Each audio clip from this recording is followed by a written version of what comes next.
After the death of King Ahab, his son Ahaziah became king of Israel. He continued his father's wickedness, but his reign was short.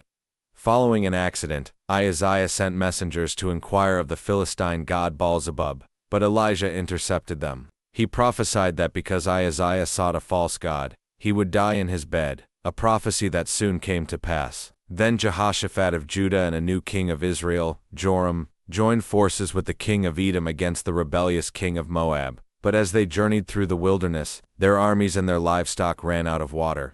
Desperate, the three kings sought the prophet Elisha, Elijah's successor.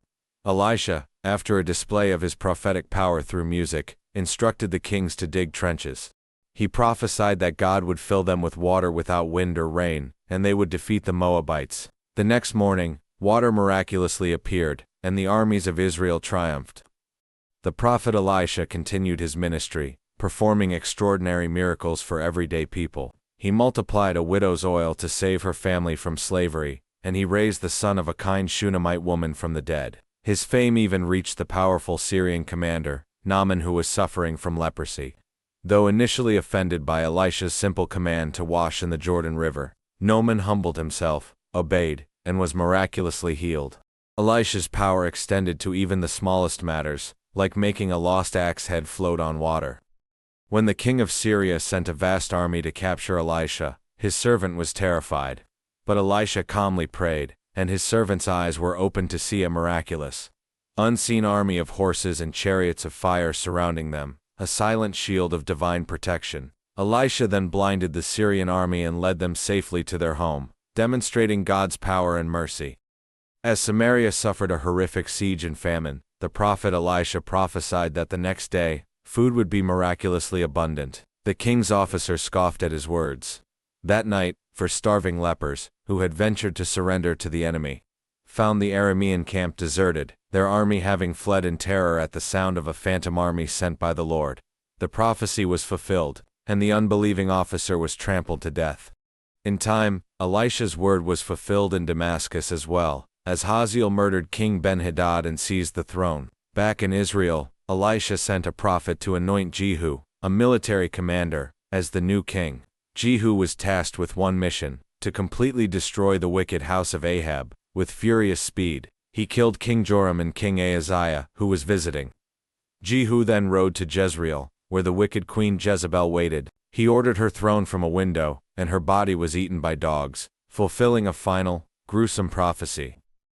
After his violent purge of the house of Ahab, Jehu continued his bloody work. He had all 70 of Ahab's sons slaughtered, and then, in an act of deceptive zeal, massacred all the remaining prophets of Baal. Jehu's ruthless actions eradicated Baal worship from Israel, but he failed to remove the golden calves set up by Jeroboam, showing his devotion to God was incomplete.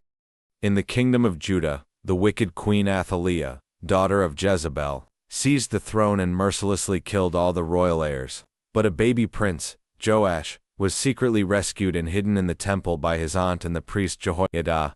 After 6 years, Jehoiada revealed the boy and had him crowned king. Athaliah was executed, and Joash began his reign.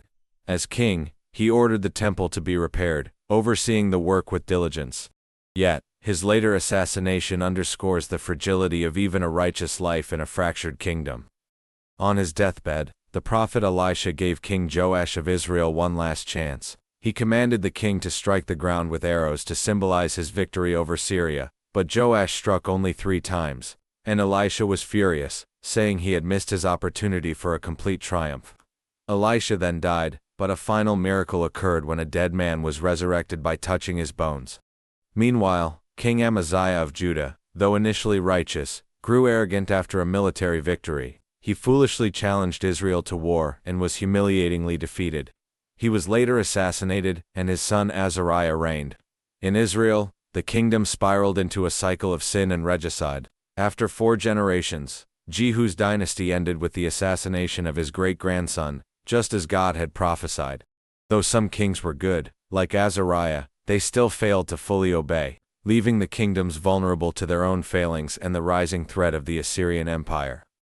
King Ahaz of Judah was a wicked king who sacrificed his own son and sought help from the king of Assyria to fight his enemies. In a devastating act of apostasy, He sent for a model of a pagan altar from Damascus and had a replica placed in the temple. His actions foreshadowed a greater disaster. The northern kingdom of Israel, after centuries of rebellion, finally fell.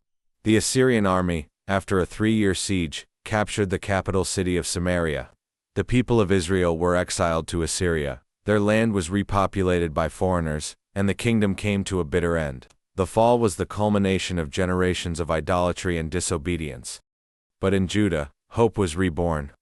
A new king, Hezekiah, came to the throne, and did what was right in the eyes of the Lord. He cleansed the land of idols, destroyed the high places, and even broke the bronze serpent from the time of Moses, which the people had been worshipping. His reign proved that a return to God was still possible. When the mighty Assyrian army besieged Jerusalem, King Hezekiah faced an impossible threat. He took a threatening letter from their king, and spread it before the Lord in the temple, praying for deliverance. In response to his faith, God's prophet Isaiah promised Jerusalem safety. That very night, an angel of the Lord struck down 185,000 Assyrian soldiers, and their king retreated in disgrace. Later, when Hezekiah fell deathly ill, he prayed for his life to be extended.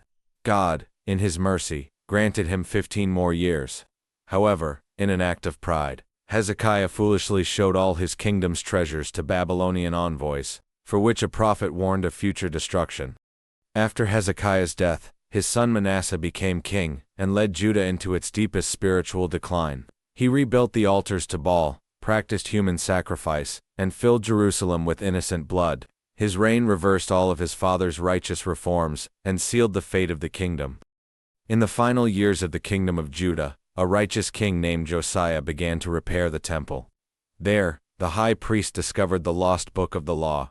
When it was read to the king, Josiah was so convicted by its words that he tore his clothes in despair.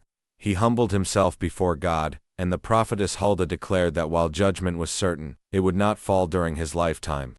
Josiah immediately began a radical reform. He read the law to the people and then systematically purged the land of all idolatry, smashing idols and desecrating pagan altars, even fulfilling a prophecy against Jeroboam's altar that was made centuries before. But after Josiah's death, the people returned to their evil ways. King Nebuchadnezzar of Babylon invaded, first deporting King Jehoiachin and the leading citizens. Later, after the final king Zedekiah rebelled, the Babylonians returned. After a 2-year siege, they breached Jerusalem's walls. They killed Zedekiah's sons before his eyes, and then blinded him. They burned the temple, the palace, and the city, deporting the remaining people. Subscribe.